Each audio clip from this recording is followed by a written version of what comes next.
എങ്ങനെയാണ് മ്യൂച്വൽ ഫണ്ടുകൾ അവരുടെ ഫണ്ട് സെലക്ട് ചെയ്യുന്നത് എന്നുള്ള കോമൺ സ്ട്രാറ്റജീസ് ആണ് പറയുന്നത്. ഇത് 4 സ്ട്രാറ്റജീസ് ആണ് മെയിൻലി അവർ ഫോളോ ചെയ്യുന്നത്.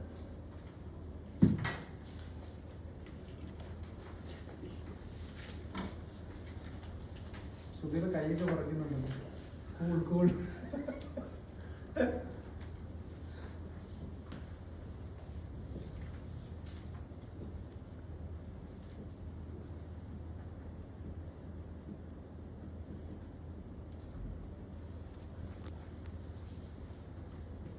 4 സ്ട്രാറ്റജീസ് ആണ് മെയിൻ ആയിട്ടുള്ളത്. Value strategy, momentum strategy, growth strategy and quality strategy ആണ് മെയിൻ ആയിട്ട് ഇവര് മ്യൂച്വൽ ഫണ്ടുകൾ ഫണ്ട് സെലക്ട് ചെയ്യാനായിട്ട് ചൂസ് ചെയ്യുന്ന സ്ട്രാറ്റജീസ്. ഇതിൽ ഫസ്റ്റ് വൺ വാല്യൂ സ്ട്രാറ്റജി എന്ന് പറയുന്നത് ഒരു കമ്പനിയുടെ പ്യൂർലി വാല്യുവേഷന്റെ ബേസിലായിരിക്കും ഫണ്ട് സജസ്റ്റ് ചെയ്യുന്നത്. വാല്യുവേഷൻ എന്ന് പറയുന്നത് ഇപ്പോൾ അവരുടെ പ്രൈസ് ടു ഏർണിംഗ് അല്ലെങ്കിൽ പ്രൈസ് ടു ബുക്ക് വാല്യൂ ഒക്കെ ഉണ്ട്. അപ്പം ഇത്തരം വാല്യൂസിന്റെ ബേസ് ചെയ്തിട്ട് പ്യൂർലി വാല്യുവേഷൻ ബേസ്ഡ് ആയിരിക്കും ഇവർ ഫണ്ട് സജസ്റ്റ് ചെയ്യുന്നത്. ഫോർ എക്സാമ്പിൾ പറയുകയാണെന്നുണ്ടെങ്കിൽ ഇപ്പം കമ്പനിയുടെ പ്രൈസ് ടു ഏർണിങ്സ് ഒരു സെക്ടറിന്റെ 30 ആണെന്ന് വിചാരിക്കാം. പക്ഷെ ഒരു പെർട്ടിക്കുലർ കമ്പനിയുടെ 15 ആണെന്നുണ്ടെങ്കിൽ ഈ കമ്പനി അണ്ടർ വാല്യൂഡ് ആണ്.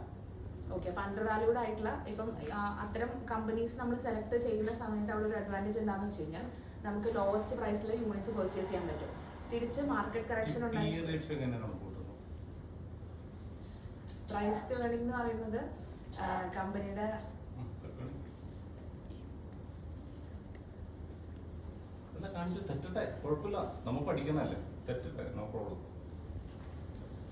സാധനം എടുക്കുമ്പോൾ ഞാൻ ഉണ്ടായിരുന്നില്ല സർ. PE റേഷ്യോ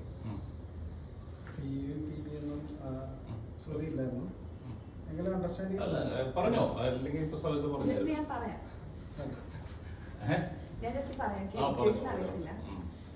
അതായത് ഒരു ഷെയർ ഇഷ്യൂ ചെയ്യുന്ന സമയത്ത് പറഞ്ഞോ, തെറ്റട്ടെ, നോ പ്രോബ്ലം, നമുക്ക് തെറ്റിയിട്ട് നമുക്ക് ശരിയാക്കാം. കാരണം ഇതെല്ലാം നമുക്ക് പഠിക്കാൻ വേണ്ടിയാണ്. മിസ്റ്റേക്ക് വരും, സ്വാഭാവികമാണ്. ഒരു ഷെയർ ഇഷ്യൂ ചെയ്യുന്ന സമയത്തുള്ള അതിന്റെ പ്രൈസും പ്ലസ് അതിനുള്ള ഏർണിങ്സും തമ്മിലുള്ള ഒരു റേഷ്യോ ആണ്. അതായത് price divided by earnings something, അങ്ങനെയാണ് PE റേഷ്യോ കാൽക്കുലേറ്റ് ചെയ്യാനായിട്ട്. ഷെയർ റേഷ്യോ അതാണ്. അല്ല, പ്രൈസ് ഇവിടെ ഇപ്പൊ പറഞ്ഞത് അതായത് ഷെയർ ഇഷ്യൂ ചെയ്യുമ്പോഴുള്ള ഷെയറിന്റെ പ്രൈസ് ഷെയർ ഇഷ്യൂ ചെയ്യുമ്പോഴുള്ള ഷെയറിന്റെ പ്രൈസ്. അതായത് ഇപ്പൊ സപ്പോസ് നാളെ ഡൈസ് ഇൻവെസ്റ്റ് ലിസ്റ്റ് ചെയ്യാനാണെങ്കിൽ ലിസ്റ്റ് ചെയ്യുന്ന സമയത്ത് ഒരു ഷെയറിന്റെ വില 1000 രൂപ വിചാരിച്ചോ, ആ പ്രൈസ് അല്ലേ? ഓക്കെ, വൺ ഷെയറിന്റെ price divided by earning per share. അതായത് ഒരു ഷെയറിന് എത്ര നമുക്ക്